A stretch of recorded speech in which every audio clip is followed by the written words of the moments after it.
Hey, it's Steve and Caleb from Brownells, and today we're going to do something that a lot of you might not have done, and that is lap your AR receiver. That's right. Caleb, can you tell me why you'd want to do that in the first place? Yeah, so with the AR-15 receiver, regardless if you're using forged, billet, whatever, it's possible that it's a little bit higher on one side than it is on the other side, which is going to in turn lead to the barrel being slightly out of alignment. Okay, I get it. It honestly, it does not matter at all. You'll probably never notice if you're not shooting 300 to 500 yards. Right. You'll never notice it if you're shooting less than that. But if you're shooting more than that, you want to build a precision AR-15, kind of like we did in our AR precision build series. True enough. We lapped that one because we were shooting that one at 500 yards. Yeah. So we're just going to walk you through the full process here. Even though we did it in that video, we'll just do a dedicated video on it. And yeah, so let's just kind of go over the stuff we'll need. Yeah, and this is pretty simple, so this might be something you want to do yourself. Oh yeah, for sure. It's something anyone can do at home. All you're going to need is a drill. It could be cordless, it could be corded, whatever, doesn't matter. But the specialty tool you're going to need is the lapping fixture. Now, I said AR-15. The process is exactly the same if you're doing a 15 or a larger frame, like 308, so it doesn't matter. So just follow these steps and you can do both. But with that being said, you'll need this, and then you'll need some lapping compound. Now, the type of compound does matter. So here we have aluminum oxide lapping compound, and for this we're using the 600 grit, which I'll get into in a little bit. Okay. But you don't want to use like your silicon carbide and stuff like that because it can embed in the front here, and then that can cause issues. That can give you an uneven surface as well. I didn't know that. Yeah, so you don't want to use that on aluminum. And honestly, with the 7075, it's a harder aluminum, so it probably wouldn't matter, but there's a chance it would. So we want to stick with the appropriate lapping compound. Okay. Right. Now, we just have some other things here to clean up, and then we have some gun oil. And then a vise, something to hold this thing in. I mean, I guess you could technically hold it by hand. You could, because it's self-aligning. Yeah, as long as you're just kind of pushing them together, you could do it by hand.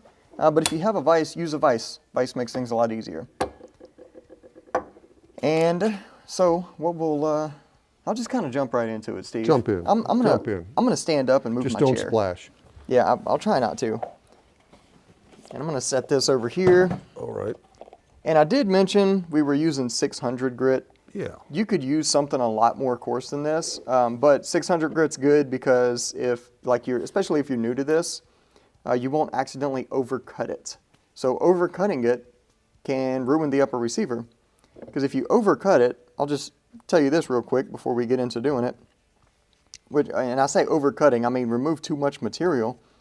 That's going to set your barrel further back in the receiver, and then you'll end up with your bolt locking up too far to the rear, so then your cam pin will start digging in to the side of your receiver, and then it's a whole issue on its own. So Unintended consequences. yes, it will definitely cause some unnecessary wear and some potential malfunctions.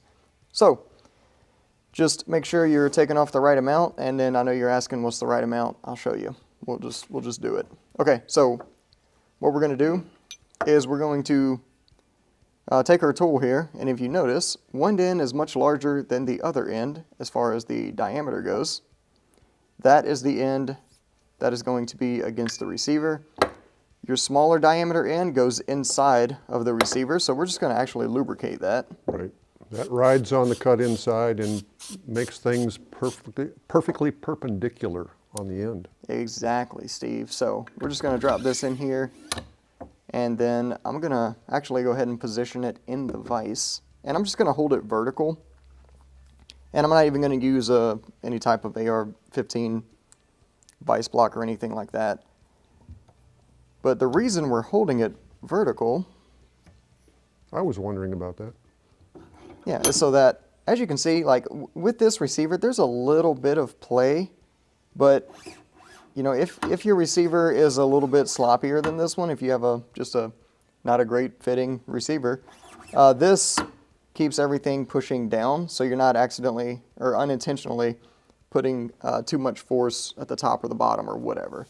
This just it makes it idiot proof, for lack of a better term. You know, Okay. it's just so we'll do it that way. And then we will take some sort of applicator. Here we're just using cotton tipped applicators. So I put this in first because if I were to take this, apply lapping compound to it, put it on there, now as this goes in, it's pushing lapping compound into the receiver, right? So what I like to do is put this in, lift it up, and you can see it is relief cut here. So I'll just pick it up just a bit and then apply lapping compound. And we're just going to spread that around.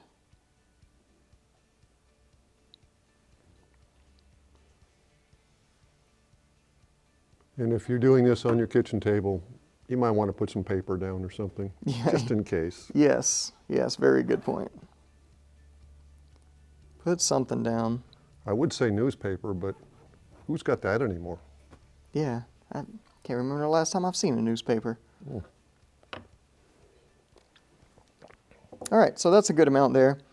And then what we're going to do is we're just going to chuck up our drill to this small diameter piece up top, and then we're going to spin it, and then we're going to take a look at it. Which direction?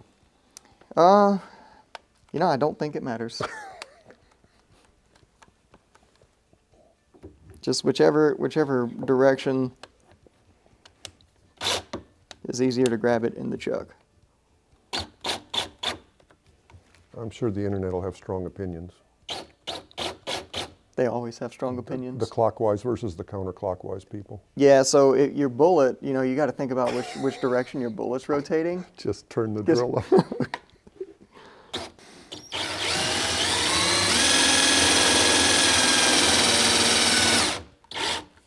Are you putting a lot of downward pressure on that?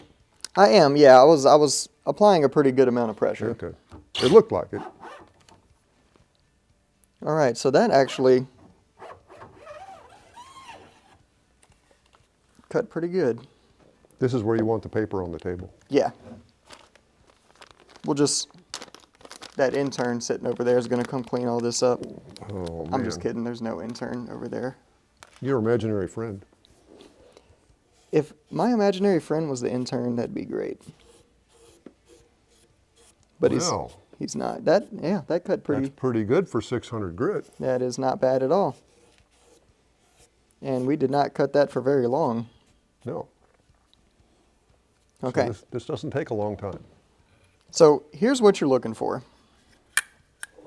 Let me grab a pointing tool here.